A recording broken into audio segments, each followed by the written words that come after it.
안녕하십니까. 조갑제TV 시청자 여러분, 저는 조갑제닷컴의 조세별입니다. 오늘은 2019년 6월 20일 밤 11시 반을 가리키고 있습니다.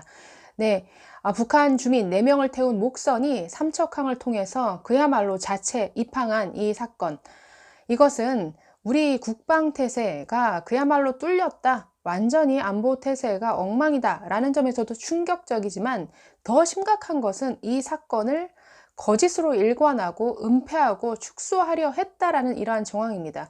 그렇기 때문에 이 사건은 어떻게 보면 최악의 국방부의 거짓말 또는 은폐, 어떤 스캔들이 되지 않을까라는 이러한 생각도 해봅니다. 그렇기 때문에 앞으로 이 사건은 왜 북한에서 떠내려오던 이 목선을 제대로 발견하지 못하느냐, 왜 감시태세가 이렇게 허술한가, 이 문제를 지적하는 것도 중요하지만, 더 중요한 것은 이것을 왜 조직적으로 은폐하고 축소하려고 했느냐, 지금 이 부분이죠.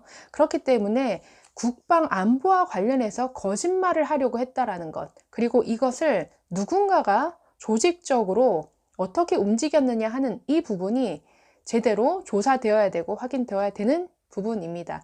자, 국방부는 이 사건에 대해서 처음부터 거짓말을 하고 계속 말을 바꿨습니다.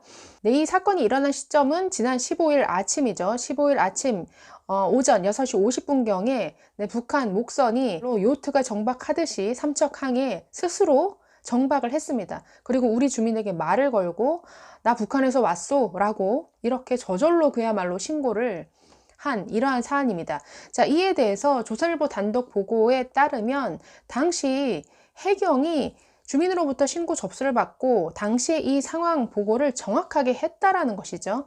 자, 이 사진을 보시면 이것이 상황 보고서 해양경찰청에서 상황 보고를 받고 사건 내용을 그대로 보고한 내용입니다. 이 보고 내용은 국방부, 그리고 합참, 해군작전사령부, 청와대 국정상황실 등에 전부 보고가 됐습니다. 이 보고서 내용을 보시면 정확하게 쓰여져 있죠. 6시 50분경 삼척항 방파제의 미상의 어선이 들어와 있는데, 신고자가 선원에게 물어보니 북한에서 왔다고 말했다고 신고 접수, 이렇게 돼 있습니다. 자, 2번 확인사항에 보면은 함경북도 경성에서 6월 5일 조업차 출항하여 6월 10일경 기관 고장으로 표류하다 6월 14일경 기관이 수리되어 삼척항으로 입항했다. 그래서 이 내용이 그대로 나와 있습니다. 자, 이걸 국방부가 보고를 받았다라는 거죠. 그런데 이렇게 보고를 받고도 국방부는 어떻게 발표를 했느냐? 이렇게 발표했습니다. 국방부는 17일에는 북한 목선을 삼척항 인근에서 접수했다라고 이렇게 말을 했습니다. 북한 목선을 삼척항 인근에서 접수했다. 어떻게 들리시나요? 마치 바다를 막 표류해서 떠내려오던 목선을 마치 우리 군이 삼척항 부근에서 발견하고 이렇게 인양해온 것처럼 들리죠. 지금 사실과 전혀 맞지 않습니다. 삼척항에 그들 스스로 정박하고 신고한 것인데, 지금 삼척항 인근이라고 이렇게 애둘러서 둘이 뭉실하게 지금 이렇게 표현을 하고 있고, 접수했다라는 표현을 쓰고 있습니다. 그렇기 때문에 이것은 뭔가 왜 이것을 미리 알지 못했느냐, 경계태세가 엉망이었다라는 것에 대해서 지적받는 것을 두려워한 국방부가 뭔가 사건을 뭔가 은폐하려고 아니면 축소하려고 한 정황, 당연히 의심이 되는 것이죠. 자, 그런데 18일에 또 이렇게 말을 바꿉니다. 해경으로부터 방파제에서 접수했다는 상황을 전파받았다. 자, 그러더니 19일에는 결국 이렇게 말을 바꿉니다. 북한 목선이 삼척항 방파제 부두 끝에 접안했다라고 말을 바꿉니다.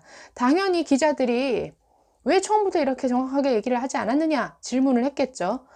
자, 그랬더니 군 관계자 어떻게 해명을 했냐면, 발견 지점과 이동 경로는 합동 신문 중이었기 때문에 밝히지 못했다. 아니, 그러면 조사 중이라고 했었어야죠.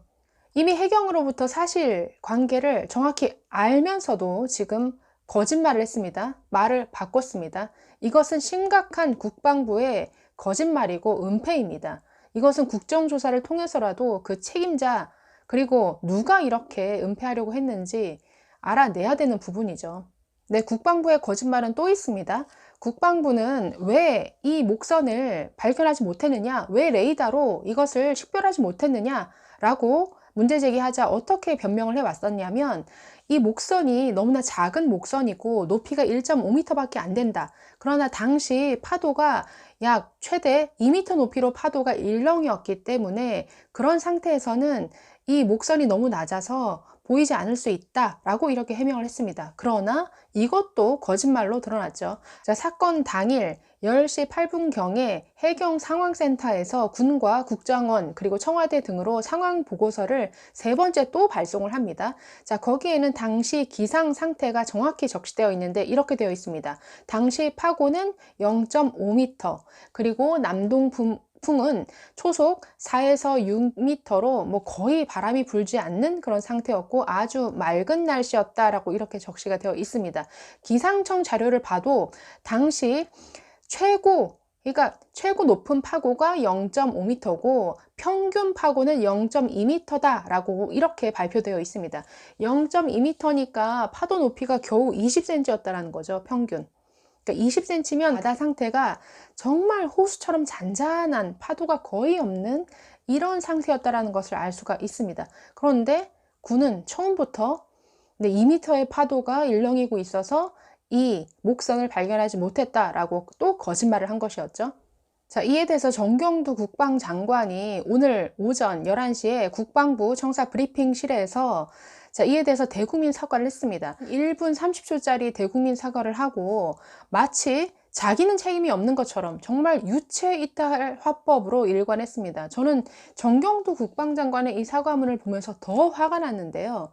마치 자기는 책임 선상에 없는 사람이고 다른 누군가가 책임져야 될 것에 대해서 엄중하게 책임을 묻겠다라는 식의 이렇게 발표를 했습니다. 자, 사과 전문을 보시면 이렇습니다. 네, 매우 짧은 사과문인데요. 지난 6월 15일에 발생한 북한 소형 목선 상황을 군은 엄중하게 인식하고 있으며 국민 여러분께 깊은 사과의 말씀을 드립니다. 이번 사건을 계기로 군의 경계작전 실태를 꼼꼼하게 점검하여 책임져야 할 관련자들에 대해서는 엄중하게 문책하겠습니다. 아니, 지금 이 국방, 이 안전태세, 이 경계작전 실패 최종 책임자가 누굽니까? 이 국방장관이죠. 그런데 마치 남의 일 얘기하듯이 이렇게 얘기를 하고 있습니다. 책임져야 할 사람들에 대해서 책임을 묻겠다. 나는 책임 없다. 지금 이런 식의 말을 하고 있는 것이죠. 자, 계속 보시면 군은 이러한 상황이 재발되지 않도록 경계태세를 보완하고 기강을 재확립토록 하겠습니다. 또한 사건 발생 이후 제기된 여러 의문에 대해서는 한 점 의혹이 없도록 국민들께 소상하게 설명드리도록 하겠습니다. 아니, 의문에 대해서 국민들께 소상하게 설명드리겠다? 어떻게 국방부를 믿습니까? 어떻게 설명하십니까? 지금까지 계속 거짓말에 계속 말 바꾸기, 계속 축소, 은폐였는데 이런 국방부의 사실조사 내용 어떻게 믿습니까? 이것은 정말 야당 등이 나서서 국정조사를 해야 될 사항이죠. 그리고 사건 처리 과정에서 허위 보고나 은폐 행위가 있었다면 철저히 조사하여 법과 규정에 따라 엄정하게 조치하겠습니다. 다시 한번 국민의 신뢰를 받는 강한 군으로 거듭날 것을 약속드리면서 깊은 사과의 말씀을 드립니다. 정말 처음부터 끝까지 남의 얘기하듯 합니다. 먼저 제가 국방장관으로서 큰 책임감을 느낍니다. 무거운 책임감을 느낍니다. 라고 고개를 숙였어야죠. 철저히 조사해서 엄정하게 조치하겠다. 이것은 부하들, 무슨 다른 사람들에게 책임을 씌우겠다라는 것이죠. 정말 국방장관이 이렇게 얘기를 하면 됩니까? 네, 군 통수권자인 문재인 대통령은 한술 더 뜹니다. 자, 오늘 무슨 회의를 주재했다라고 하는데 거기서 이렇게 언급했다라고 하네요. 선박이 북쪽에서 우리 쪽까지 오는 과정에서 제대로 포착하거나 경계하지 못한 부분, 그 후 제대로 보고하고 국민께 제대로 알리지 못한 부분에 대해 문제점이 없는지 철저히 점검해 달라라고 국방부 장관에게 지시했다라고 합니다. 네, 전형적인 유체 이탈 화법이죠. 군 통수권자 맞습니까? 우리 군의 안보 태세가 이렇게 허술하게 되어서 국민들에게 어떤 불안감을 심어준 것에 대해서 정말 군의 최고 통수권자로서 깊은 책임감을 느낀다. 죄송합니다. 국민들에게 고개를 숙였어야죠. 문제점이 없는지 철저히 조사해달라. 남의 얘기하듯이 이렇게 얘기를 하고 있습니다. 네, 청와대는 고민정 대변인을 통해서 이 삼척항 사건이 은폐, 축소한 적이 없다라고 이렇게 해명이 나섰는데 정말 고민정 대변인이 기자들의 질문에 쩔쩔 매는 모습을 보였습니다.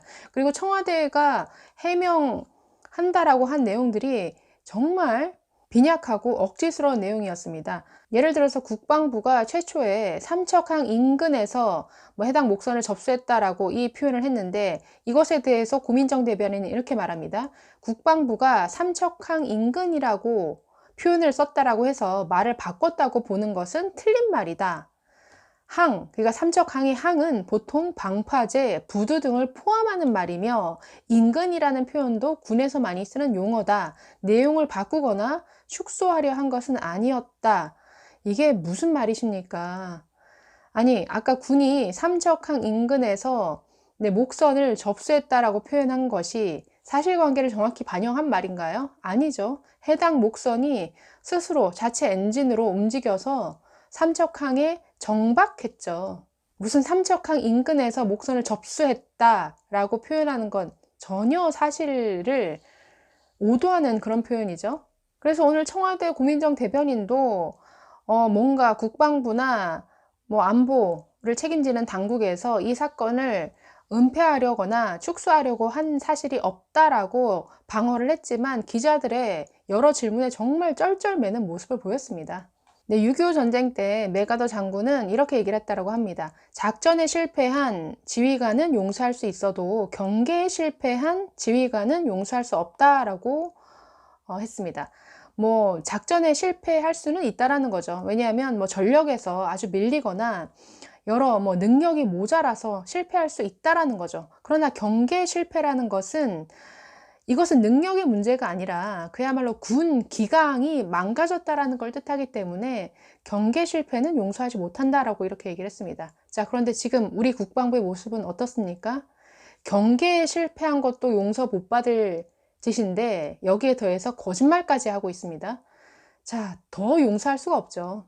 이런 심각한 사안에 대해서 자유한국당 등 야당 너무 조용한 것 같습니다. 이 사건은 정말 국정조사를 해서라도 왜 누가 이 사건을 조직적으로 은폐하려고 했는가, 그리고 왜 사전에 감지하지 못했는가 철저히 따지고 확인해야 될 부분이라고 봅니다. 네, 감사합니다.